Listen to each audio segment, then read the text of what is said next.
Est-ce que vous pouvez nous dire ce matin le nombre d'établissements dans lesquels les cours ne pourront pas débuter comme ils le devraient?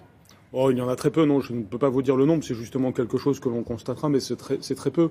La seule cause qui peut exister, c'est pour des questions de contrats aidés. Et on a vu la semaine dernière avec les communes de France comment régler cela au mieux. Donc on regarde au cas par cas, mais normalement ça doit être exceptionnel et ça ne touche normalement que les services périscolaires, type cantine ou autres. Et donc je suis assez confiant dans le fait que très peu de collèges ou d'écoles seront touchés par ce type de problème. Par les deux problèmes, c'est-à-dire à la fois la colère suscitée par les dédoublements de classes de CP Non, dans il des n'y a endroits... pas de colère. Non, il n'y a pas de Il n'y a colère. pas de colère. Non, alors peut-être que c'est une erreur, mais à vous, Orvelin, par exemple, commune classée en zone Non. d'éducation prioritaire, ils n'y arrivent pas. Ils n'ont pas les effectifs nécessaires.